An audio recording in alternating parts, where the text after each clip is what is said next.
सत्सङ्गत्वे निस्सङ्गत्वं निस्सङ्गत्वे निर्मोहत्वं निर्मोहत्वे निश्चलतत्वं निश्चलतत्वे जीवन्मुक्तिः पुनरपि जननं पुनरपि मरणं पुनरपि जननी जठरे शयनम् इह संसारे बहुदुस्तारे कृपया पारे पाहि मुरा. ஸ்ரீ குரு அபாவம் இல்லை அப்படிங்கிறதுக்கு பிரத்யக்ஷ பிரமாணம் சொல்லிட்டு வரும். அது எதனால அந்த அஜ்ஞானம் தெரிகிறதுன்னு சொன்னா சாட்சி சாத்தியம். பிரத்யக்ஷ பிரமாணம் ஏன் அபாவத்தை கிரகிக்க முடியாது அப்படின்னு கேட்டா, அங்க வியாகாத்தம்னு சொன்னார், விரோதி. அபாவமா இருந்தா ஞானம் இல்லை, ஞானத்தினுடைய அபாவம்னு சொல்லணும். அபாவத்தை தெரிஞ்சுக்கணும்னா அங்க ஒரு ஞானம் வேணும், பிரதியோகி ஞானம் வேணும். எங்க எது இல்லை அது தெரியணும், அனுயோகி ஞானம் வேணும், அபாவ ஞானம் ஒண்ணு. இப்படியாக குறைஞ்சபட்சம் 3 ஞானம் வந்துடும். ஞானம் இருக்குன்னு சொன்னா அப்ப ஞானம் இல்லைங்கிறது இருக்க முடியாது. அதனாலதான் ஞான அபாவமாக அஜ்ஞானம் இருக்க முடியாது. நாம் அனுபவிக்கிற அந்த அஜ்ஞானமானது ஒரு அபாவமாயிருக்க முடியாதுன்னு சொல்லிட்டு வரும். இப்ப பாவமா இருந்தால் இந்த விரோதம் இல்லையா அப்படின்னு கேட்டா அது இல்லை.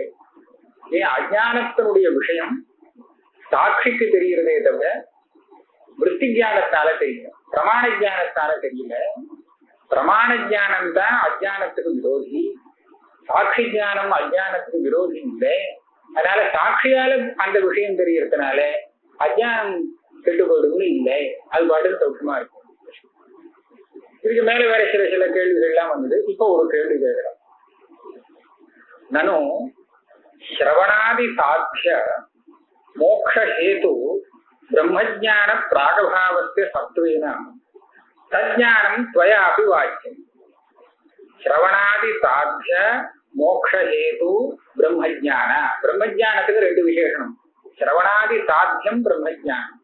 சிரவண மனன நித்தியாசனம் பண்ணினாத்தானே அந்த பிரம்மஜானத்தை சாதிக்க முடியும். அதனால அந்த பிரம்மஜானம் ஸ்ரவணாதி சாத்தியம். அதே சமயத்துல மோட்சத்துக்கு ஹேதுவா இருக்கிறதுனால மோட்ச ஹேது காரணம் சொன்னாங்க.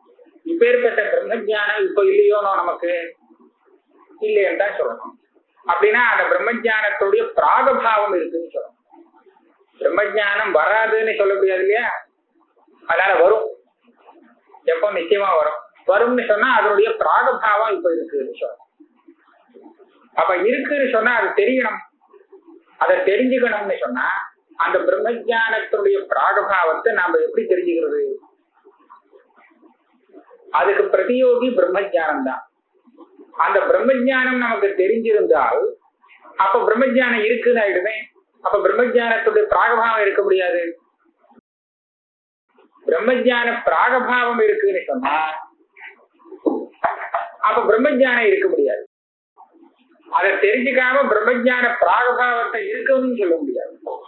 அதனால பிரம்மஜானத்துடைய பிராகபாவம் இருக்கு அப்படின்னு சொல்ல முடியும் நீ சொன்னால் அப்ப ஞானத்துடைய அபாவமும் இருக்குன்னு நீ தாராளமா சொல்லலாம். விரோதங்கிறது சமமாக இருக்கு. ஞானம் இருந்தால் ஞான அபாவம் இருக்க முடியாது அப்படின்னு விரோதம் காமிக்க. இங்கேயும் அதே கதைதான். பிரம்மஜான பிராகபாவம் இருக்குன்னு சொன்னா பிரம்மஜானம் இல்லைன்னு சொல்லணும். பிரம்மஜானம் இல்லைன்னு சொன்னா பிரம்மஜானம் தெரியாமல் நீ எப்படி பிரம்மஜான பிராகபாவம் இருக்குன்னு சொல்றது? அதனால இங்கேயும் அதே மாதிரி ஒரு வியாகதிங்கிறது இருக்கு. ததாச்ச தத்ராபி வியாகதி துரியாயிதிகே. ஸ்ரவணாதி சாத்திய பிரம்மஜான ரூபஸ்ய பிரதியோகினஹ ஞான அஜ்ஞானாபியாம் வியாகதி அபாவா. இந்த கேள்வியே ஏமாத்தம். நான் சொன்ன மாதிரி இல்லை. ஞானம் இல்லை அப்படின்னு சொல்ல முடியாதுன்னு நான் சொன்னேன். ஏன் வெறும் நான் பொதுவா ஞானம் இல்லை அப்படின்னா ஏன் சொல்ல முடியாது? ஞானம் இல்லைன்னே ஞானம் இருக்கு, அதுவே ஒரு ஞானம் ஆயிடுச்சு. அதனால ஞான அபாவம் வர முடியாதுன்னு சொன்ன. நீ என்ன அதுக்கு பிரதிபந்தியாக இன்னொரு கேள்வி கேட்கிறேன். அந்த பிரம்மஜான பிராகபாவத்தை தெரிஞ்சுக்கிறோமோ இல்லையோ, அப்ப பிரம்மஜான ஞானம் வந்தா பிரம்மஜானம் வந்துருமே அப்படின்னா அது சுத்த உளறல். ஏன் தெரியுமா? இப்ப சொல்ற ஞானம் இருக்கே அது பிரம்ம ஞானம் இல்ல, பிரம்ம ஞானத்தை பத்தின ஞானம். பிரம்ம ஞானம் வேறு, பிரம்ம ஞானத்தை பத்தின ஞானம் வேறு. பிரம்ம ஞானத்தை பத்தின ஞானம் சிரவணாதி சாத்தியம் இல்லை, அது மோட்சத்துக்கும் ஹேத்து இல்லை.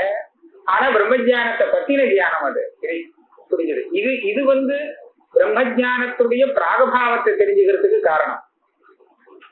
பிரம்மஜானத்தினுடைய பிராகபாவத்தை தெரிஞ்சுக்கிறதுக்கு பிரம்மஜானமே வந்தாதான் முடியும் அப்படின்னு சொன்னால் அப்போ வியாபதி.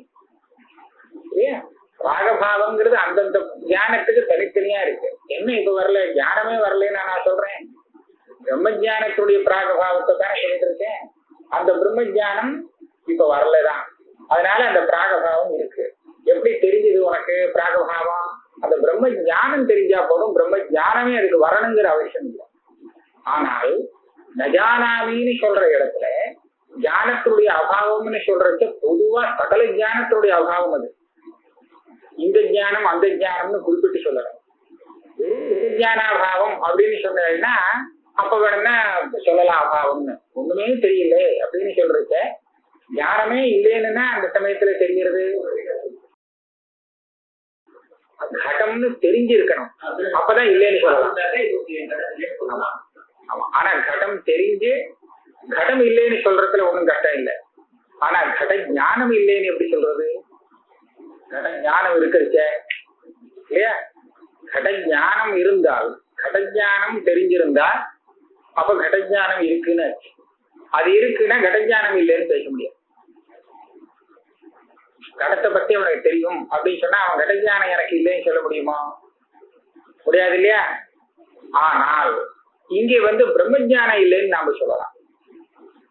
எப்படி பிரம்மஜானம் இல்லைன்னு சொல்லணும்னா பிரம்மஜானத்தை பத்தி தெரிஞ்சிருந்தா பிரம்மஜானம் இல்லைன்னு சொல்லலாம். கடம் இல்லைன்னு சொல்றதுக்கு கடத்தை பத்தி தெரிஞ்சவன் தான் சொல்ல முடியும். அதே மாதிரி நமக்கு பிரம்மஜானம் இல்லைன்னு சொல்றதுக்கும் பிரம்மஜானத்தை பத்தி தெரிஞ்சவன் தான் சொல்ல முடியும். ஆனா பிரம்மஜானத்தை பத்தின ஞானம் இருக்கே, அந்த ஞானம் பிரம்மஜானம் இல்லை. இப்ப எப்ப வியாகாதம் வரும்? பிரம்மஜானமே வேணும், அப்பதான் இவனா பிரம்மஜான பிராகபாவத்தை தெரிஞ்சுக்க முடியும்னு சொன்னா அப்போ வியாகாதம். பிரம்மஜானம் இருக்கே, எப்படி பிரம்மஜான பிராகபாவம் வரும்னு அந்த மாதிரி இங்க இல்லை. பிரம்மஜானத்தை பத்தின ஞானம் இருக்கே அது பிரம்மஜானம் கிடையாது. ஏன்னு கேட்டா பிரம்மஜானங்கிறது சிரவண மரண நிதித்தியாசனம் பண்ணி அதனால வர வேண்டியது, மோட்சத்துக்கு சாதனமானது அது. இப்ப அது அப்படின்னு தெரிஞ்ச இந்த ஞானம் இருக்கு, பிரம்மஜானம் சிரவண மரணாதிகள்னால ஏற்படக்கூடியது, அது மோட்சத்துக்கு ஹேது அப்படிங்கிற ஞானம் இருக்கே, இது பிரம்மஜானத்தை பத்தின ஞானம். இது பிரம்மஜானம் கிடையாது, இதனால மோட்சம் வராது இல்லையா? அதனால இந்த ஞானம் வேற அந்த ஞானம் வேற. இங்க வியாகாத்தம் இல்லை, நீ சொல்ற திருஷ்டாந்தம் சரியில்லை. சிரவணாதி சாத்திய மோக்ஷஹேது பிரம்மஜான ரூபஸ்ய பிரதியோகினஹ ஞான அஜ்ஞானாभ्याम व्याहत्यभावा नहि श्रवणादि साध्यत्व मोक्षहेतुत्व आदि प्रकारक ब्रह्मज्ञान ज्ञानम ब्रह्मज्ञानमपि तत् श्रवणादि साध्यम मोक्षहेतुर्वा येन तस्मिन् सति तादृज्ञान प्रागभावो व्याहन्येत. இந்த ஞானம் श्रवणादि साध्यமும் இல்லை, மோட்சத்துக்கு ஹேதுவும் இல்லை, பிரம்ம ஞானத்தை பத்தின ஞானம் இது. இதனால உனக்கு வியாகதி கிடையாது. பிரம்ம ஞான பிராகபாவத்துக்கும் இந்த ஞானத்துக்கும் விரோதம் இல்லை. இது முடிஞ்சு போச்சு. அடுத்த கேள்வி. நன்வேவம் நஜானாமி இது தியஹ ஞானாபாவ விஷயத்வேபி ந பிரதியோகி ஞானாதினா அவ்யாஹதி सामान्यतः विषय प्रतियोगी ज्ञानेपि विशेषतः तद अभाव संभवात् अन्यथा प्रागभावधीरं न स्यात्. तत् प्रतियोगी विशेषस्य सामान्य धर्मं विना விசேஷதா ஜாத்தும் அசக்கியத்வாத். இது மேல நியாயாவர்த்தருக்காரரை விட்டு போயிட்டார். இங்க சாமானியாபாவம் விசேஷாபாவம் இத ஒத்துக்கிற தார்க்கிகால் வந்து பேச ஆரம்பிச்சுட்டார். பூர்வபக்ஷமும் தார்க்கிகன் தான் பண்றான், உத்தரபக்ஷமும் தார்க்கிகன் தான். இப்ப வேதாந்தத்துக்கு ஒரு சம்பந்தம் இல்லை. அப்படி போயிருக்குமா சொல்றான், நஜானாமின்னு சொல்றோம். சரியா? நீங்க என்ன அர்த்தம் சொல்லலாம்? அபாவவாதியாக இருக்கிறவர் ஞானம் நாஸ்தி, ஞானம் இல்லை அப்படின்னு அதுக்கு அர்த்தம் சொல்லணும். இந்த பிரதீதிக விஷயம் ஞான அபாவம். அப்ப நான் கேட்பேன், அபாவம் தெரியணும்னா அந்த பிரதியோகி தெரியணுமே. தெரியட்டுமே, ஞானத்துடைய ஞானம் வரணும். ஞானம் வந்ததுன்னா அப்ப ஞான அபாவம் போயிடுமே, ஞானமே வந்துவிடுமே அப்படின்னு நீங்க வியாக்கியானம் சொல்றேன். நான் அதுக்கு ஒரு சின்ன வழி வச்சுக்கிறேன்.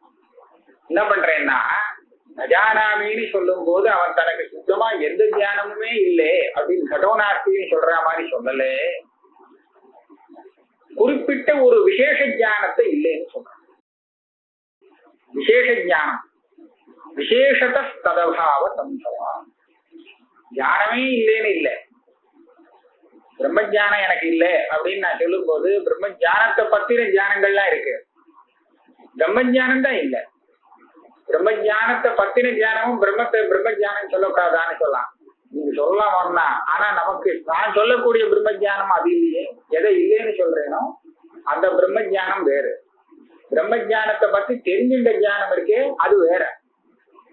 ஆக சொல்லும் போது பிரம்ம ஜானம்னு சொன்னால் கூட நான் இல்லைன்னு சொல்லக்கூடிய பிரம்ம ஜானம் வேறு. எப்படியோ அதே மாதிரி எனக்கு தெரியாது அப்படின்னு சொல்லும் போது நான் தெரியாதுன்னு சொல்லி ஞானத்துடைய அபாவம் சொல்றேனே, அந்த ஞானம் விசேஷ அபாவம் தான். சாமான்யமா ஞானமே இல்லைன்னு சொல்லுங்க. எனக்கு ஞானம் இருக்கு, அதனால பொதுவாக பிரதியோகியை தெரிஞ்சுட்டு சாமானிய தர்மமாக பிரதியோகியை தெரிஞ்சுட்டு விசேஷ ரூபேன அந்த ஞானத்தினுடைய அபாவத்தை சொல்றேன். இது எப்படி சொல்றது? பிரதியோகி ஞானம் சாமானிய ஞானம், ஆனா அபாவம் சொல்றது விசேஷ அபாவம். ஞானமே இல்லைன்னு சொல்லல, ஒரு ஞானம், இந்த ஞானம் இல்லை. ஆனா அந்த ஞானத்தை நீங்க அந்த ஞானம்னு தனியாக விசேஷமா தெரிஞ்சுக்கலன்னா தெரிஞ்சுக்கல. பிரதியோகியை தெரிஞ்சுக்கும் போது பொதுவான தர்மத்துல தெரிஞ்சுக்கிறேன். ஆனா அபாவம் சொல்லும் போது பொதுவா ஞான அபாவம் சொல்லாமல் ஞான விசேஷாபாவத்தை சொல்றேன். இப்படி சொல்ல வேண்டிய அவசியம் இருக்கு. எங்கன்னா பிராகபாவத்தை திருஷ்டாந்தமாக, பிராகபாவம்ங்கிறது கடோ பவிஷ்யதி அப்படின்னு எங்க தெரியறதோ அங்க கடத்தினுடைய பிராகபாவம் தான் விஷயம். கடம் உண்டாகிறதுக்கு தேவையான எல்லா காரணமும் ஒரு இடத்துல சேர்ந்திருக்குன்னு சொன்னா சரி, இன்னும் கொஞ்ச நேரத்துல அங்க வந்து கடம் உண்டாகும் அப்படின்னு நம்ம சொல்றோம் இல்லையா. கடம் உண்டாகும்னு சொன்னா இப்ப சொல்ற சமயத்துல அது இல்லைன்னு தானே இருக்கு அர்த்தம். இனிமேதான் உண்டாக போறது அப்படின்னு சொன்னாக்க இப்ப இல்லைங்கிற அர்த்தமாச்சு இல்லையா. அப்ப இப்ப இல்லைன்னு சொல்லக்கூடிய அந்த இல்லைங்கிற அபாவம் என்னது? அந்த கடத்தினுடைய பிராகபாவம் அது. சரி, இந்த கடப்பிராகபாவத்தை சொன்னா இத எப்படி அவன் தெரிஞ்சுட்டு தானே சொல்லணும். எப்படி தெரிஞ்சுக்கிறான்? இந்த அபாவத்துக்கு பிரதியோகி கட்டம். எந்த கட்டம்? பொதுவான எல்லா கட்டமும் இல்லை, புதுசா வரக்கூடிய ஒரே ஒரு கட்டம் தான் அந்த அபாவத்துக்கு பிரதியோகி. சரியா? அந்த ஒரு கட்டத்தை இதுவரை இவன் பார்த்தது இல்லை. இவன் பார்த்திருக்கிற கட்டங்கள்லாம் என்ன? பொதுவான கட்டம், கடத்வாவ சின்னம். இவனுக்கு அந்த வரக்கூடிய கட்டமும் கடத்வாவ சின்னம்னு தான் தெரியுமே தவிர அது எந்த விசேஷம் உள்ள கட்டம்னு தெரியாது. எப்படி வருவோம் இப்ப தெரியாது. ஆனால் கடம் இல்லேன்னு சொல்றானே, வரப்போறது இப்ப இல்லேன்னு சொல்றது எந்த கட்டத்தை பத்தி அவன் சொல்றான்? உண்டாகக்கூடிய அந்த கட்டத்தை பத்தி சொல்றான். அந்த கட்டத்தினுடைய அபாவத்தை சொல்றான். தெரிஞ்சுட்டு இது எந்த ரூபத்துல பிரதியோகியை தெரிஞ்சுட்டது? ஏன்னா வரக்கூடிய கட்டத்தை பத்தி தெரியாத. இப்போ கடம்னு பொதுவா சொல்லலாமே தவிர அது விசேஷமாக அது எந்த மாதிரியான கட்டம் அப்படிங்கிறது இவனுக்கு தெரிஞ்சுக்க முடியாது. அதனால பிரதியோகியை தெரிஞ்சுக்கிறது கடத்துவம், கடம்னு பொதுவான ஒரு தர்மத்துல சாமான்யமாக தெரிஞ்சிருக்கிறான். ஆனா அபாவம் சொல்லும் போது ஒரு கடத்தினுடைய விசேஷ அபாவத்தை சொல்றான். அந்த மாதிரிதான் நீங்க கடோ பவிஷ்யதிங்கிற பிராகபாவஸ்தலத்துல சொல்லணும். அதே மாதிரி ஞானம் நாஸ்திங்கிறதையும் வச்சுக்கோம். பிரதியோகியை தெரிஞ்சுக்கிறது ஞானம் அப்படின்னு பொதுவா தெரிஞ்சுக்கிறான். பிரதியோகி ஞானம் சாமானியதா. இல்லைங்கிற அபாவம் சொல்லும் போது ஒரு ஞானம், அந்த ஞானம் இல்லை. பொதுவா ஞானமே இல்லைன்னு சொல்லல, எந்த ஞானம் வேணுமோ அந்த ஞானம் இல்லை, அதுதான் அந்த வருஷம். இப்படி சொல்லிட்டோம்னா விரோதத்துக்கு பரிகாரமாகுமே. நீங்க ஏன் அஜானத்தை பாவரூபம்னு பிடிவாது பிடிக்கணும்? இப்படி சொல்லலாம். நன்பேவம் நஜானாமி இது தியா ஞானாபாவ விஷயத்வேபி ந பிரதியோகி ஞானாதினா வியாகதி. ஞான அபாவம் அந்த பிரதீதிக்கு விஷயத்தை சொன்னால் கூட ந வியாகதி, வியாகதியை இல்லாமல் பண்ணலாம். எப்படி பண்ணலாம்? சாமானியதா விஷய பிரதியோகி ஞானேதி. அந்த அஜானத்துக்கு எது விஷயமோ அது பொதுவா தெரியுது, பிரதியோகி பொதுவாக தெரியுது. விசேஷதா தத் அபாவ சம்பவா, விசேஷ ரூபேண ஞானாபாவம் இருக்கலாம். அந்யதா பிராகபாவதீரும் நத்யா. இந்த மாதிரி ஒத்துக்கலைன்னு சொன்னா பிராகபாவத்தை தெரிஞ்சுக்க முடியாத போயிடும். ஏன்? தத் பிரதியோகி விசேஷஸ்ய சாமானிய தர்மம் வினா விசேஷதா ஜாத்தும் அசக்கியத்வா இதுதே. இதுல ஒரு இது விசேஷம் என்னன்னா, அத்தியந்தாபாவம் 4 விதமா சொல்றதுக்காக பேதம். அந்த அசந்தாபாவம் அன்யோன்யாபாவம் 2 தனியா வச்சுப்போம். அப்புறம் பிராகபாவம். நான் 2-3 விதமான அத்தியந்தாபாவம் பேதம் சொல்லி காமிக்கிறேன், சரியா வருதான் பாவம். அதாவது ஒரு கட்டம் இன்னொரு கட்டம், இந்த கட்டம் அந்த கட்டத்தை காட்டிலும் வேறானது தானே. நான் 2 கட்டம் எடுத்துட்டேன்னா அதுல ஒரு கட்டத்தை காமிச்சு இந்த கட்டம் இந்த கட்டத்தை காட்டிலும் வேறானது அப்படின்னா அங்க கட பேதம் இருக்கு. கடத்துல கட பேதம் இருக்கு, ஒரு கட்டத்துல இன்னொரு கட்டத்தினுடைய பேதம் இருக்கு. ஒரு படத்தை காமிச்சு இந்த படம் கடத்தை காட்டிலும் வேற அப்படின்னு சொல்றேன். அங்க பார்க்கும்போது அந்த கடபேதம் என்ன, எல்லா கடத்தையும் காட்டிலும் வேற. நீங்க இன்னொரு கடத்தை காமிச்சு இந்த கட்டம் இந்த கடத்தை காட்டிலும் வேறன்னு சொன்னீங்கன்னா அந்த இடத்துல ஒரு கடத்தை காட்டிலும் தான் வேற இல்லையா. ஆனா படத்தை காமிச்சு கடத்தை காட்டிலும் வேறன்னு சொல்றது எல்லா கடத்தையும் காட்டிலும் அது வேற. நான் எதுக்கு சொல்றேன்னா, இங்க சொல்லும் போது ஒரே ஒரு கடத்தை காட்டிலும் வேறானது அப்படிங்கிறது தெரிகிறது. படகா கடபின்னகான்னு சொல்றது எல்லா கடத்தையும் காட்டிலும் வேறானதுன்னு தெரிகிறது. ஆனா பேதம் ஒண்ணு. அந்த பேதத்துக்கு பிரதியோகியா பாதிக்கக்கூடிய கடங்கள் கடப்பட பின்னகான்னு சொல்றது உலகத்துல இருக்கக்கூடிய அத்தனை கடமும் பிரதியோகி. ஆனா இன்னொரு கடத்தை காமிச்சு பேதம் சொல்ற சமயத்துல அந்த பேதத்துக்கு அந்த ஒரு கடம் பிரதியோகியாக ஆகுது. அப்ப என்னாச்சு, அந்த கடபேதம்ங்கிறது ஒரு கடத்தை பிரதியோகியாக கொண்டதாகவும் இருக்கலாம். ஒரு கடம் விஸ்வாச, ஒரு கட்டம் 2 கட்டம் 3 கட்டம் இப்படி கூட இருக்கலாம்.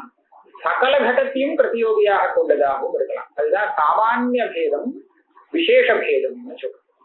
இதே மாதிரி அத்தியந்தாபாவத்தையும் 2 விதத்தை சொல்லலாம். நிறைய கட்டம் இருக்கு, ஆனா அந்த கட்டம் இல்லையே அப்படின்னு சொன்னோம்னா அந்த கட்டம் இல்லைன்னா கடபாவம் தானே அது. நிறைய கட்டம் இருக்கிற இடத்துல எல்லாம் அந்த கட்டம் எல்லாம் இருக்கு, ஆனா இந்த கட்டம் இல்லை அப்படின்னு சொன்னோம்னா அது ஒரு கட்டாபாவமா. இப்படியும் வரலாம். ஒரு கட்டம் கூட இல்லை, அங்கேயும் கட்டம் இல்லைன்னு சொல்லுவோம். அப்ப கடமே இல்லை அப்படின்னு சொல்றதும், அந்த கட்டம் இல்லை இந்த கட்டம் இல்லைன்னு சொல்றதும் எல்லாமே கட்டாபாவமா இருந்தால் கூட ஒரு கட்டாபாவம் சாமானிய அபாவம் சொல்றது, இன்னொரு அபாவம் கட விசேஷாபாவம் சொல்றது. இந்த அத்தியந்த அபாவத்திலையும் பேதத்திலையும் இந்த 2 விதம். ஆனா இந்த மாதிரி பிராகபாவத்திலையும் துவம்சத்திலையும் 2 விதம் கிடையாது. விசேஷ துவம்சம் தான், விசேஷ பிராகபாவம் தான். கடம் உடைஞ்சு போச்சு அப்படின்னு சொன்னோம்னா ஒரு கட துவம்சம் வருது இல்லையா. எந்த கடம்? அந்த ஒரே ஒரு கடம் தான். எல்லா கடத்துக்கும் சேர்ந்து ஒரு துவம்சம் கிடையாது. எப்படி அத்தியந்தாபாவம் எல்லா கடத்துக்கும் சேர்த்து ஒரு அத்தியந்தாபாவமும், படகா கடபின்னகான்னு சொல்ற இடத்துல எல்லா கடத்துக்கும் சேர்த்து ஒரு பேதம் அந்த படத்துல வருதோ, அத போல வம்சத்திலையும் பிராகபாவத்திலையும் எல்லா கடத்துக்கும் சேர்த்து ஒரு துவம்சம், எல்லா கடத்துக்கும் சேர்த்து ஒரு பிராகபாவம் கிடையாது. அந்தந்த கடத்துக்கு அந்தந்த பிராகபாவம் வேறு, அந்தந்த கடத்துக்கு அந்தந்த துவம்சம் வேறு. தனித்தனியா தான் உடஞ்சு போனோம். பிரளய காலத்தையும் அப்படிதான் போகணும், தனித்தனியா தான் உடையணும், சேர்த்து உடைய முடியாது. ஒன்னா உடைஞ்சு கடைசியில ஒண்ணும் இல்லாம போனோம். இதுதான் பிரளயத்துடைய நியமம் வச்சுட்டு இருக்கான். அதனால இந்த துவம்சமும் பிராகபாவமும் எப்பவுமே சாமானிய தர்மாவச்சின்ன பிரதியோகிதாகவும் ஆகாது. கையாயிட்டால் ஒரு சித்தாந்தம் வச்சுட்டு இருக்கான். சரியா? இதனால என்ன கிடைக்கிறதுன்னு கேட்டா, பிராகபாவம் சொல்ற இடத்துல உங்களுக்கு அந்த ஒரு வியக்தியை தான் காமிச்சு அதுதான் இல்லை, அதனுடைய பிராகபாவம். அப்ப என்ன வம்சஸ்தலத்துல ஒன்றும் பிரச்சனை இல்லை, ஏன்னா அந்த வியக்தி முன்னாடி நமக்கு தெரிஞ்சு போயிடும், அப்புறம் அது போயிடுத்து சொல்லலாம். ஆனா வரப்போகுதுன்னு சொல்ற இடத்துல அந்த வியக்தியை நீங்க எப்படி தெரிஞ்சுக்க முடியும்? இவதானே வரணும் அது. நீங்க பொதுவா அதனால கடைசியில வேற வழி இல்லாமல் பொதுவான தர்மத்தை கொண்டு வரப்போற வியக்தியை நீங்க தெரிஞ்சுக்கணும். அத்தியதரபாக ஒரு அனுமானம் பண்ண, நாளைக்கு நாம பாகம் பண்ணுவோம், பண்ணினா நமக்கு அதை சாப்பிட்டு பசி தீரும் அப்படிங்கிறது இன்னைக்கு எப்படி தெரியும் அப்படின்னா அது ஒரு அனுமானம், பொதுவான அனுமானம் சொல்றது. அத்தியதன பாக பூர்வகாலீன பாகத்வாது எத்தனை பாகவத்து. நேற்று இருந்த பாகம், நேற்று செஞ்ச சமையல் இன்னைக்கு ஒரு சமையல் நடந்து போச்சு. இந்த சமையலுக்கு பூர்வகாலீனமா இருந்திருக்கு இல்லையா, அதே மாதிரிதான் இன்னைக்கு நடக்கிற சமையலுக்கும் இதுவும் ஒரு சமையலுக்கு பூர்வகாலீனம், அதாவது நாளைக்கு இன்னொரு சமையல் வரும் அப்படின்னு அர்த்தம். இதுல இருந்து தெரிகிறதோ இல்லையோ, இந்த இடத்துல நாளைக்கு பண்ணக்கூடிய சமையல் என்னன்னு இன்னைக்கு சொல்ல முடியுமோ? பிரதியோகி சொல்லுனா சொல்ல முடியாது. பாக்கத்துவேன்னு ரூபேன்னு பொதுவா வேணும்னா சொல்லி பார்க்கலாம், நாளைக்கு என்ன சமையல் பண்ண போறான்னு நமக்கு தெரியாது. அதனால சமையல் நடக்க போறது அவ்வளவுதான் அப்படின்னு தெரிஞ்சுக்கலாமே தவிர அது இன்னேன்னு விசேஷமாக எடுத்து சொல்லுங்க. அதனால பிராகபாவஸ்தலத்துல பிரதியோகிய பொதுவான தர்மத்தை கொண்டு தெரிஞ்சுக்க வேண்டியது. ஆனா அபாவத்துக்கு பிரதியோகி ஆகும் போது அந்த விசேஷத்தை தான் பிரதியோகியாக சொல்லணும். இது ஒத்துருக்கான், கையாயிகால் ஒத்துருக்கான். இதே மாதிரி தியான அபாவஸ்தலத்துல சொல்லிட்டு போறேன். தியான அபாவத்துல மாத்திரம் அப்படி கிடையாது, நியாயமா அவ ஒத்துக்கல. இந்த பிராகபாவம் விசேஷாபாவம் தான் இருக்கு, சாமானியாபாவம் கிடையாதுங்கிறதுனால அந்த இடத்துல ஒத்துருக்கான். ஆனா இந்த அத்தியந்தாபாவத்துக்கு அப்படி ஒத்துக்கல. அதுக்கு கஷ்டம் இருக்கதான் இருக்கு. இருந்தாலும் ஏன் அப்படி சொல்லக்கூடாது அப்படின்னு ஒரு கேள்வி நினைப்பேன். பிராகபாவத்தை போய் சொல்ற மாதிரி இன்னும் சொல்லலாமே. இது செய்யும்னா விசேஷஜானாபாவே விசேஷஜானத்வாவச்சின்னம் பிரதியோகி இது தஸ்ய ஞானே ச விசேஷோபி ஜாத ஏவேதி விசேஷஜானாபாவ வியாகாதாத். விசேஷஜான அபாவே, விசேஷ ஞானம் ஒரு ஞான விசேஷத்தினுடைய அபாவத்திற்கு எது பிரதியோகி? விசேஷ ஞானத்வாவச்சின்னம் பிரதியோகி. அந்த ஒரு ஞானம் தான் அந்த ஞான அபாவத்துக்கு பிரதியோகி, விசேஷ ஞானாபாவத்துக்கு பிரதியோகி. இப்ப பிரதியோகி ஞானம்னு சொன்னா அந்த விசேஷ ஞானத்தை நீங்க தெரிஞ்சுக்கணும். தெரிஞ்சுட்டா என்ன ஆகும்? ச விசேஷோபி ஜாத ஏவ, அந்த விசேஷமே உங்களுக்கு தெரிஞ்சுதான் ஆயிடுமே அபாவம் சொல்றச்சே. சரி, தெரிஞ்சு கொடுக்குறா என்ன? தெரிஞ்சாச்சுன்னா விசேஷ ஞான அபாவம் எப்படி சொல்றது? மறுபடியும் இதே கதை உங்களுக்கு. கட ஞானம் எனக்கு இல்லை, அது எப்படி சொல்ல முடியும்? கடம் உனக்கு தெரியுமா தெரியாத? கடன் தெரியாது அப்படின்னு ஒருத்தர் சொல்றான்னு வச்சுக்கோ. கடமே தெரியாதவன் எப்படி கடன் தெரியாதுன்னு சொல்ல முடியும்? ஏன்? கடன் தெரியாதுன்னு சொல்றதுக்கு அந்த கடஞானத்தை அவன் தெரிஞ்சுக்கணும்னு சொன்னா அவன் கடத்தை தெரிஞ்சுட்டே ஆகணும். கடத்தை தெரிஞ்சுக்காமல் கடஞானம் அவனுக்கு தெரிஞ்சுக்க முடியாது. கடஞானம்னா என்ன நீங்க கேட்கலாம். பிரம்மன் தெரியாம பிரம்மஜானத்துனா என்னன்னு தெரியுமா? பார்த்தோம்னா பிரம்மம்னு ஒண்ணு தெரிஞ்சாதான் பிரம்ம ஜானம்னு தெரியும். ஆஹா, பிரம்ம ஜானத்தை தெரிஞ்சுக்கிறதுக்கு பிரம்மம் தெரியணும். ஆனால் நான் என்ன சொல்றேன், அது பிரம்ம ஜானம் இல்லைன்னு சொல்றேன். மோட்சத்துக்கு ஹேதுவான சிரவண மனநாதிகளினால ஏற்பட்ட பிரம்ம ஜானம் இல்லைன்னு சொல்றேன். அதனாலதான் அவர் ஜாகிரதையா போட்டார். சிரவணாதி ஹேது, சிரவணாதி சாட்சிய மோக்ஷ ஹேது, அந்த பிரம்மஜானம் இல்லை. பிரம்மஜானம்னா பிரம்மன் தெரியுமே, பிரம்மன் தெரிஞ்சாதானே நான் பிரம்மஜானம் இருக்கு இல்ல ரெண்டுல ஒண்ணு சொல்ல முடியும் அப்படின்னு நீங்க கேட்கலாம். ஏன்? அதனால தெரியாம இல்லைன்னு கூட சொல்ல முடியாது. அதனால தெரிஞ்சுக்கும் போது பிரம்மஜானம் உங்களுக்கு. இந்த பிரம்மஜானம் மோக்ஷ ஹேது இல்லையே, இது சிரவணாதி சாட்சியம் இல்லையே. ஆஹா, அங்கேயும் வியாகாதம் இருக்கத்தான் இருக்கு. எத்கிஞ்சித் விசேஷாபாவஸ்ட ந சாமான்யாவச்சின்ன பிரதியோகிதாக இத்தியுக்தம். அத்தியந்தாபாவஸ்தலத்துல ஏதோ ஒரு விசேஷாபாவத்தை காமிச்சு இது சாமான்யாபாவமாக எடுத்து சொல்ல முடியாது. ஒரே ஒரு கட்டம் இல்லாத இடத்துல கடோனா சொல்ல முடியாது. எல்லா கடமும் இருக்கு, பல கடங்கள் இருக்கு. ஏதோ ஒரு கடம், இந்த கடம் அங்க இல்ல, அதுக்காக கடவுன்னு அர்த்தம் சொல்ல முடியுமா? அத்தனை கடங்கள் இருக்கு. அப்ப என்ன சொல்லணும்? ஒரு கட விசேஷாபாவத்தை கடத்வாவச்சின்ன பிரதியோகிதாகம் கட சாமானியாபாவமாக எடுத்து சொல்ல முடியாது. பிரதியோகிதாவச்சேதக பிரகாரக ஜானாபாவேன பிராகபாவ பிரதீதி அதிர்வ. இப்படி நீ சொல்லிட்டேன்னா பிராகபாவத்தை என்ன பண்ணுவேன்? எப்படி பிராகபாவம் தெரிஞ்சுது? தெரிஞ்சுக்க முடியாது. பிராகபாவம் யாருக்கும் தெரியாது. பார்த்து சொல்லலாமே, இங்க என்ன பிராகபாவம் இருக்குன்னு சொல்ல முடியுமா? என்ன இல்லைன்னு மட்டும்தான் சொல்லலாம், சிந்தாபாவத்தை சொல்லலாம். ஆனா பிராகபாவம் சொல்லுங்க சொல்ல முடியாது. அதனால பிராகபாவ பிரதீதி அதிர்வ. ஏன்னா என்ன வரப்போறதுன்னு தெரியாது. கடோ பவிஷ்யத்தின்லாம் சொல்றாளே பவிஷ்யத்து, அது எப்படின்னு சொன்னா அது அப்புறம் வேலை பேசிக்கலாம். அது பிராகபாவமே இல்லை, அது வேற பவிஷ்யத்தாங்கிறது வேறன்னு சொல்லணும். பிராகபாவ பிரதீதி அசித்தைவ நனு பிரதியோகிதாவச்சேதக பிரகாரக ஞானம் ந அபாவஜானே காரணம் கிந்து அபாவஜானே பாசமான பிரதியோகி விருத்தி தர்ம பிரகாரகம் ஞானம். அபாவம் எப்ப நமக்கு தெரியும்? அபாவ புத்தி விசிஷ்ட வைசிஷ்டியாவகாசி போத மரியாதாம் நாதிசேதே சொல்லுவாங்க.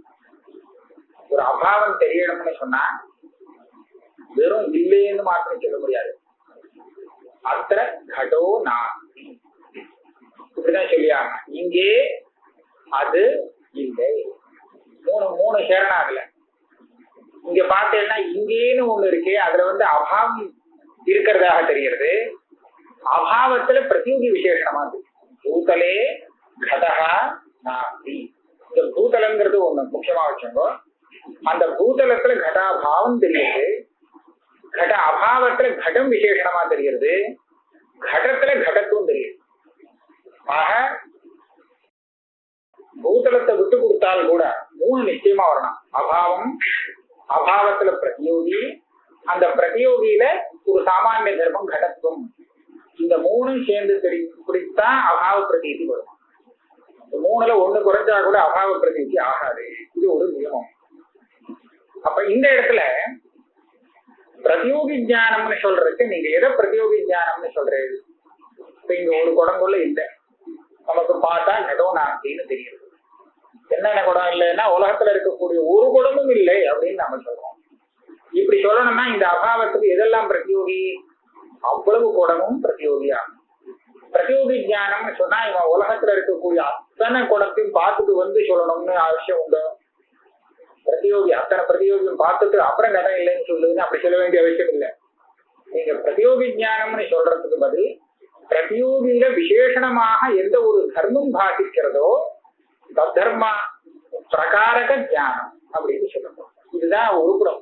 ஏன்னா எல்லா கடத்தையும் பார்த்துட்டு அப்புறம் தான் இங்க கடம் இல்லைன்னு தெரிஞ்சுக்க முடியும்னு சொன்னா யாருனாலையுமே சொல்ல முடியாது. கடம் இல்லை அப்படின்னு சொல்றது, கடம்னு சொல்றது கடத்துவம் பாதிக்கிறது இல்லையா? இந்த கடத்துவத்தோடு கூடின ஒரு கடத்தை இவன் பார்த்திருந்தால் கூட பிரதியோகினி விசேஷணமாக பிரதியோகிக்கு விசேஷணமாக தெரியக்கூடிய அந்த தர்மம் இருக்கே பிரதியோகி விருத்தி தர்மம், அதை பிரகாரமாக கொண்ட ஒரு ஞானம் இருந்தாலும் பிரதியோகி ஞானமே வேணுங்கிற அவசியம் இல்லை. இப்படி இருந்தால் போதும் அபாவ ஞானம் தரும். நான் இது எதுக்காக சொல்றேன்னா, பிரதியோகி ஞானம் அபாவத்துக்கு காரணம் சொல்லிட்டு இருக்கீங்களே, எல்லா பிரதியோகியும் தெரிஞ்சாதான் இது வருங்கிறது இல்லை. பிரதியோகி என்ன சொல்லுவானா, பிரதியோகிதா வச்சேதக பிரகாரக ஞானம் அப்படின்னு சொல்லுவாங்க. எல்லாம் உங்களுக்கு மேல ஜாஸ்தி சொல்ல முடியாதுன்னு நினைக்கிறேன். பிரதியோகிதா வச்சேதக பிரகாரக ஞானம் ந அபாவஜானே காரணம் கிந்து அபாவஜானே பாசமான பிரதியோகி விருத்தி தர்ம பிரகாரகம் ஞானம். முதல்ல சொன்னதுக்கும் என்ன வித்தியாசங்கிறது சொல்றேன். ஏன் அது இல்லைன்னு சொல்றேன்? பிராகபாவ ஸ்தலத்துல அந்த பிரதியோகியில பொதுவாகத்தான் பிரதியோகி தெரியுது, கடோ பவிஷ்யத்தீன. ஆனா பிராகபாவ பிரதியோகிதாவச்சேதகம் கடத்தும் இல்லை. அந்த எந்த கட்டம் உண்டாக போறதோ தத்கடத்துவம், அந்த ஒரு கட வியக்தித்துவம், அதுதான் அங்க பிரதியோகிதாவச்சேதகமாக ஆகும். ஆனால் தத்கடத்துவம்னு சொல்ற இடத்துல கடத்துவமும் சேர்ந்து பாதிக்கிறதுனால பொதுவான தர்மத்தை கொண்டு பிரதியோகி ஞானத்தை சொல்லலாம். இதனால் நான் என்ன சொல்றேன், பிரதியோகிதாவச்சேதகமே நமக்கு தெரியணுங்கிற அவசியம் இல்லை. பிரதியோகியில ஆசிக்கக்கூடிய ஒரு தர்மம் தெரிஞ்சிருந்தால் போதும், பொதுவான தர்மமா இருந்தால் கூட போதும்.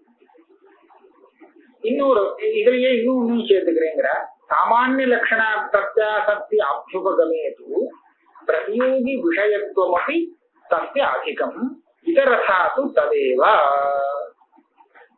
அந்த இந்திரியத்துக்கும் பிரத்யக்ஷம் வரத்துக்கு காரணமாக இருக்கக்கூடிய இந்திரிய விஷய சன்னிகர்ஷம் இருக்கே, இந்த சன்னிகர்ஷத்தை லௌகிக சன்னிகர்ஷம் அலௌகிக சன்னிகர்ஷம்னு ரெண்டா பிரிச்சு வச்சிருக்காங்க.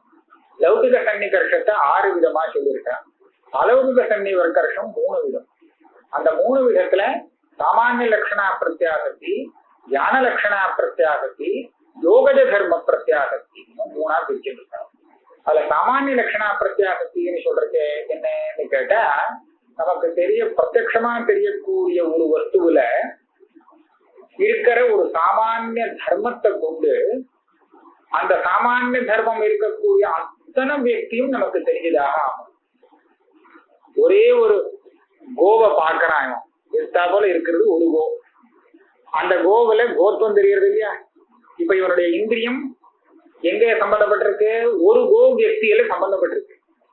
அந்த கோ வியக்தியில இருக்கக்கூடிய கோத்துவம்ங்கிறது அத்தனை கோவிலையும் சம்பந்தப்பட்டிருக்கு. அப்படின்னா இவனுடைய இந்திரியத்தோடு சம்பந்தப்பட்ட அந்த கோத்துவமானது சகல வியக்தியிலையும் சம்பந்தப்பட்டு இருக்கிறதுனால பூதபாவியான சகல கோ வியக்திக்கும் இவனுடைய இந்திரியத்துக்கும் சம்பந்தம் வந்து, இப்படி சம்பந்தம் வந்ததுனால இவனுக்கு அத்தனை கோவும் தெரியறது. இது அலௌகிக பிரத்யாசக்தியால தெரியறது. ஒரே ஒரு தூமத்தை இவன் பார்த்தான், அக்னியையும் பார்த்தான். ஆனா அந்த சன்னிகர்ஷம் இவன் இந்திரியம் அந்த ஒரு தூமத்தோட இப்ப சம்பந்தப்பட்டிருக்கு. ஆனா அதே சமயத்துல அதுல உள்ள தூமத்துவமே எல்லா தூமத்திலும் இருக்கிறதுனால இவன் இந்திரியத்தோடு எல்லா தூமமும் சம்பந்தப்பட்டதாக ஆயிடுது. சன்னிகர்ஷம் வந்துருத்தோம். அப்ப இவனுக்கு எல்லா தூமமும் சேர்த்து தெரியணும். ஒரு கேட்கறதுக்கு வேடிக்கையா இருக்கும்ல, ஒரு தூமம் லௌகிக பிரத்யக்ஷமாகவும் மற்ற தூமங்கள்லாம் அலௌகிகமாகவும் அவனுக்கு தெரியுது. இது என்ன பிரமாணம்? இவனுக்கு மற்ற தூமங்கள் இல்லாம இப்ப தெரியுறதுங்கிறத நாம எப்படி ஒத்துக்க முடியும்? அவனுக்கே தெரியாது எல்லாம் தெரியுறதா இல்லையான? இல்ல, இந்த ஒரு தூமத்தை தானே பார்த்தேன் அப்படின்னு சொல்லுவான், மற்ற தூமங்கள் எல்லாம் பார்க்கலையேன்னு வேற சொல்லுவான். ஆனா அவனுக்கு தெரிஞ்சிருக்குங்கிறத தார்க்கிகால் சாதிக்கிறான். உனக்கு தெரியலேன்னு சொன்னால் அடுத்தபடியா வேற ஒரு தூமத்தை பார்த்து நீ எப்படி அக்னி இருக்குன்னு கண்டுபிடிக்க முடியும்? நீ பார்த்த தூமம் வேற, அக்னியோட சேர்ந்து பார்த்த தூமம் வேற, இது வேற, இந்த தூமத்தை பார்க்கல. அப்படியானா இதை வச்சு நீ எப்படி அக்னி கண்டுபிடிக்க முடியும்? அதனால உனக்கு தெரிஞ்சிருக்கு. உனக்கு தெரிஞ்சிருக்கா இல்லையான்னு கூட இவன் பார்த்து சொல்ல வேண்டியிருக்கு. எப்படி தெரிஞ்சது? இதை பார்க்கவே இல்லையேன்னு கேட்டா, இதுதான் அலௌகிக சன்னிகர்ஷம். நீ அந்த தூமத்தை பார்க்கும் போது இந்த தூமத்தையும் சேர்த்து பார்த்துட்டு, இந்த தூமம் மாத்திரம் இல்லை எல்லா தூமத்தையும் சேர்த்து பார்த்துருக்கேன். அதுதான் சாமானிய லட்சணா பிரத்யாசக்தின்னு சொல்றோம். இதனால எங்கெங்க இவன் தூமத்தை பார்த்தாலும் உடனே அக்னியை கண்டுபிடிக்க முடியும். எப்படி? எல்லாம் பார்த்துருக்கான், அவன் ஏற்கனவே பார்த்தாச்சு. ஆக சாமானிய லட்சணா பிரத்யாசக்தின்னு ஒத்துக்கிறான். இதை கூடாது, இதை ஒத்துக்க முடியாதுன்னு சொல்ற பட்சமும் தார்க்கிகாலுக்குள்ளே இருக்கு. நவ்யாள்ல தீதிகாரர் இதை கண்டிக்கிறார். இது மாதிரி வேண்டியில்லை, சாமானிய லட்சணா பிரத்யாசக்தியை கண்டிக்கிறார். பாக்கி எல்லாரும் ஒத்துக்கிறார். அப்போ 2 கட்சியா போயிருக்கு. அதுல இப்ப சாமானிய லட்சணா பிரத்யாசக்தியை ஒத்துக்கும் போது இவன் சகல தூமத்தையும் சேர்த்து பார்த்திருக்காங்க. அதே மாதிரி இந்த சகல பிரதியோகியையும் சேர்த்து பார்த்து விடுறான். அபாவம் தெரிகிற இடத்துல அபாவத்தை இவன் தெரிஞ்சுக்கிறதுக்கு முன்னாடி ஒரு பிரதியோகிய தெரிஞ்சுக்கிற சமயத்துல ஒரு பிரதியோகி இல்ல, அந்த கடத்துவேன ரூபேன அந்த தியானத்துவேன ரூபேன எல்லாம் தெரிஞ்சுடுறது. சகல பிரதியோகி தியானமும் வந்துடுறது. ஆக இந்த 2 கட்சியில அபாவம் தெரிஞ்சுக்கிறதுக்கு அந்த பிரதியோகியில பாதிக்கக்கூடிய ஒரு தர்மம், அந்த தர்ம பிரகாரகமான ஒரு தியானம் இருந்தால் போதும். இது ஒண்ணு. அந்த தர்மத்தை கொண்டு பிரதியோகி தியானம் இருந்தால் போதும். இந்த மாதிரி 2 வரும். எந்த பிரதியோகியை இல்லைன்னு சொல்லணுமோ அதே பிரதியோகி தெரியணுங்கிறது அவசியம் இல்லை. ஏன்னா சாமானிய அபாவ தியானத்துல எல்லா பிரதியோகியும் தெரியும். ஒரு பிரதியோகி தெரியாது, பிரதியோகின்னு ஒண்ணு தெரிஞ்சு விட்டா போதும், அதிகமா வேண்டாம். இது சொல்றார். இதுக்கு ஒரு திருஷ்டாந்தம். இஷ்டவிருத்தி சாமானிய தர்ம பிரகாரக ஞானம் இவ அசித்த வியக்தி விஷய இச்சா கிருத்தியோ. ரெண்டு திருஷ்டாந்தம் இங்க இருக்கு. இச்சா கிருதி எப்படி வரும் தெரியுமா? முதல்ல ஞானம், அப்புறம் இச்சா, அப்புறம் கிருதி. என்ன ஞானம் வந்தது அப்படின்னு பாருங்க. ஒரு இஷ்டமான ஒரு வஸ்துவை தெரிஞ்சுட்டான். அதுக்கப்புறம் இஷ்டத்துல ஒரு இச்சை வந்தது. அப்புறம் அதுக்காக பிரவருத்தி வந்தது. இப்படிதானே சொல்லலாம். இப்ப முதல்ல இஷ்டத்தை தெரிஞ்சுட்டான். இஷ்டத்தை தெரிஞ்சதுக்கு அப்புறம் அவனுக்கு இச்சை வந்தது. நமக்கும் அந்த மாதிரி ஒண்ணு வேணுமே. அப்படி ஒரு இடத்துல எங்கேயோ பார்த்தா அந்த வஸ்து நல்லா இருந்தது, நமக்கும் அதே மாதிரி ஒண்ணு இருந்தா தேவையில்லையேன்னு சொல்லி அப்புறம் இச்சைப்படுறான், அப்புறம் பிரவருத்தி பண்றான். ஆனா இதுல பாருங்க, அவன் எந்த வஸ்துவை பார்த்தானோ அந்த வஸ்துவை ஆசைப்படல. அது யாரோடதோ இன்னொருத்தரோடது. அவாத்துல பார்த்துட்டு அத மாதிரி வேற தனக்கு வேணும்னு ஆசைப்படுறான். அதனால இவன் பார்த்த இஷ்டம் என்ன? பார்த்த வஸ்து வேறு, ஆசைப்படுற வஸ்து வேறு. அதையே ஆசைப்பட்டான்னா அது லோபம்னு பேரு. ஏன் பரதிரவிய ஆதிச்சான யார்கிட்ட அந்த வஸ்துவை பார்த்தானோ அதே வஸ்து எனக்கு வேணும்னு ஆசைப்பட்டானே அது தப்பு. ஆனா அது அவாழ்கிட்டயே இருக்கட்டும், எனக்கு அந்த மாதிரி வேற இன்னொன்னு வேணும் தானே ஆசைப்படுறான். அப்ப என்னாச்சு? வேற இன்னும் ஒண்ணுன்னு சொன்னானே, இன்னும் ஒண்ணு அவன் எங்க பார்த்தான்?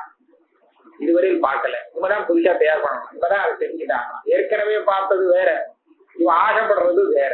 உடனே இந்த சுகம் எங்கேயோ ஒரு இடத்துல அனுபவிச்சுட்டு வந்தா இதே மாதிரி எனக்கு சுகம் வரணும் அப்படின்னு ஆசைப்படுறான். இன்னும் இதுவரையும் அந்த சுகம் அவனுக்கு உண்டாகல, ஆனா ஆசைக்கு விஷயமா இருக்கு. இது எப்படி அவனுக்கு தெரியுது? வர வேண்டிய அப்புறமா வரக்கூடிய சுகம் அப்படின்னு சொன்னா அதை இப்படிதான் சொல்லணுமா? இஷ்டவிருத்தி சாமானிய தர்ம பிரகாரக ஞானம் இவ.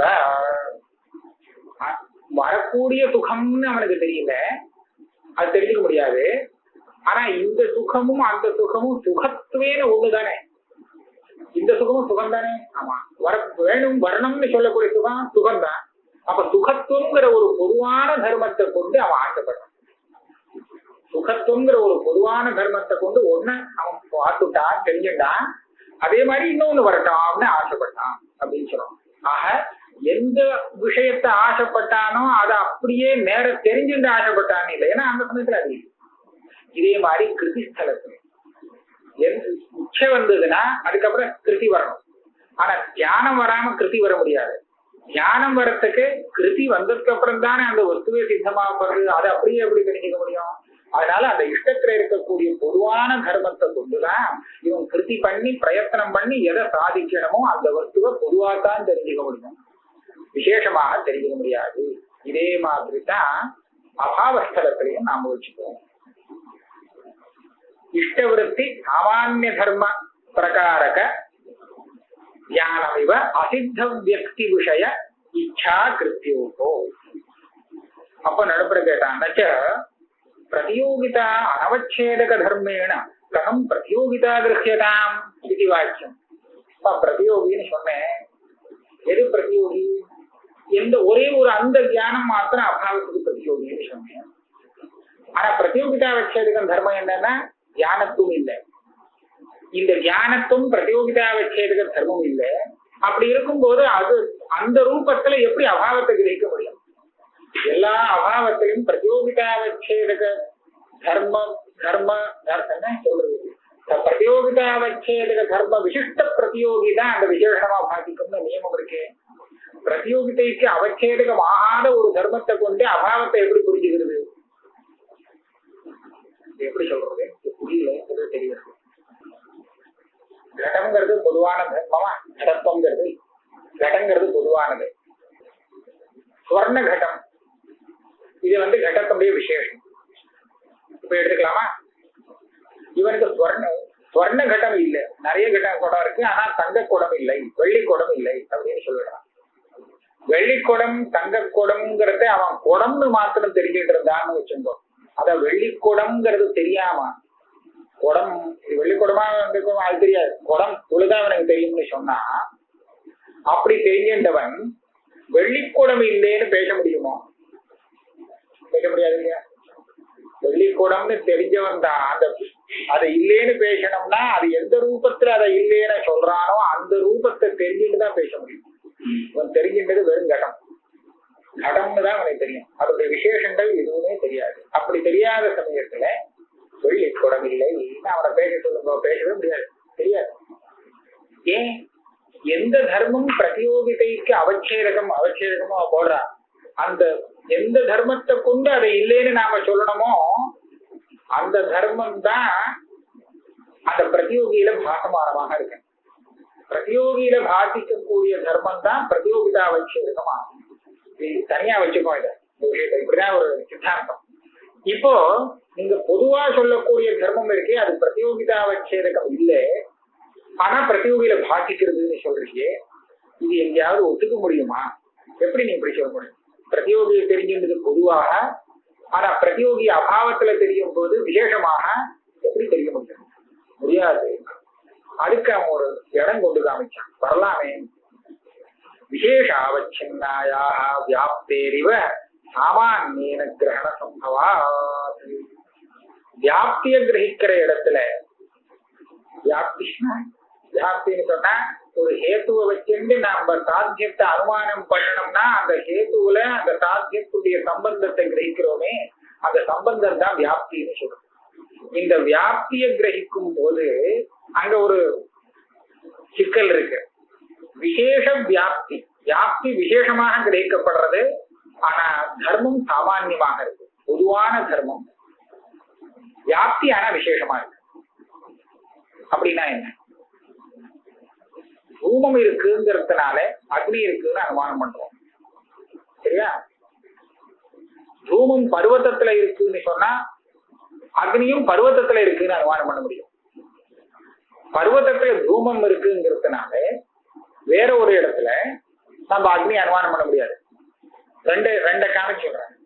பர்வத்தத்துல தூமம் இருக்கு, அதை வச்சு பர்வத்தத்துல அக்னி அனுமானம் பண்ணினேன். வேற ஒரு இடத்துல மகாநகரத்துல தூமம் இருக்கு, அந்த தூமத்தை வச்சு அக்னி இருக்குன்னு அனுமானம் பண்றேன். இந்த ரெண்டு இடத்துலயும் நான் தூமத்தை வச்சு அக்னி அனுமானம் பண்றேன். ஆனா இதுக்குள்ள அவாந்தரமான பேதம். பர்வதத்துல உள்ள தூமத்தை வச்சுட்டு நான் மகாநகரத்துல உள்ள அக்னி அனுமானம் பண்ணல, மகாநகரத்துல உள்ள தூமத்தை வச்சு பர்வதத்துல அக்னி அனுமானம் பண்ணல. ஏன்னு கேட்டா மகாநகரத்துல இருக்கக்கூடிய வந்தியுடைய வியாப்தி அந்த தூமத்துல தான் இருக்கு, இந்த தூமத்துல கிடையாது. இது நமக்கு தெரியும், தெரிஞ்சுதானே நம்ம பேசுறோம். ஏன் இந்த தூமத்தினால இதை அனுமானம் பண்ண முடியாது, அந்த தூமத்தினால இதை அனுமானம் பண்ண முடியாதுன்னு சொல்றோமே. ஏன் அப்படின்னு கேட்டா அந்த வன்னியுடைய வியாப்தி அந்த தூமத்துலதான் இருக்கு, இந்த வன்னியுடைய வியாப்தி இந்த தூமத்துலதான் இருக்கு. அப்படின்னா வியாப்தி தனித்தனியா போயிடுது. அந்த தூமத்துக்கு தனி வியாப்தி, இந்த தூமத்துக்கு தனி வியாப்தி, அப்படிதானே ஆச்சு. அதை வச்சு இதை பண்ண முடியாது, இதை வச்சு அதை பண்ண முடியாதுன்னா. ஆனா தனித்தனியா வியாப்தி தான் விசேஷமான வியாப்தின்னு சொல்றோம். இப்படி இருந்தாலும் இப்படி தனித்தனியா நீங்க எங்க போய் வியாப்தியை கிரகிச்சுட்டு வந்து இதெல்லாம் பாக்குறதுக்கு முன்னாடி அதை கிரகிச்சது சாமான்யமா கிரகிக்கும். தூமத்துவேன ரூபேன வன்னித்துவேன ரூபே தூமம் தூமோ வன்னிர் வியாப்தியா அப்படின்னு கிரகிக்கலாம். தூமம்னு சொன்னா பொதுவா தூமத்துங்கிறத ஒண்ணு எடுத்துட்டு மகாநதி தூமம், பர்வதி தூமம், எத்தனை தூமங்கள் இருக்கோ எல்லா தூமத்துக்கும் பொதுவான ஒரு தர்மத்தை கொண்டு அந்தந்த வன்னி பொதுவாக வன்னியை எடுத்துட்டு அந்தந்த விசேஷத்தோட அந்தந்த விசேஷத்துக்கு உள்ள வியாப்தியை பொதுவாக எப்படி கிரகிக்க முடிகிறதோ இதே மாதிரி பொதுவான தர்மத்துல பிரதியோகியை கிரகிச்சுண்டு பிரதியோகி விசேஷத்தை வச்சு அபாவத்தை கிரகிக்கலாம் அப்படின்னு கொண்டு போய் சிக்கலா கொண்டு போய் விடுறான். இது பூர்வபக்ஷம் தான், பாதிதான் ஆச்சு. இதோட நான் நிறுத்திக்கிறேன். இது மாதிரி பண்ணா இது ரொம்ப கஷ்டம். கொஞ்சம் புரிஞ்சுக்கிறது கஷ்டமா இருக்கு. இன்னும் கொஞ்சம் மேல ஏற்றிட்டே போனா இன்னும் கொஞ்சம் ரொம்ப ஜாஸ்தியா சிரமம். ஆனா நான் இந்த இடத்துல இப்ப நிறுத்திக்கிறேன். அடுத்த இடத்துல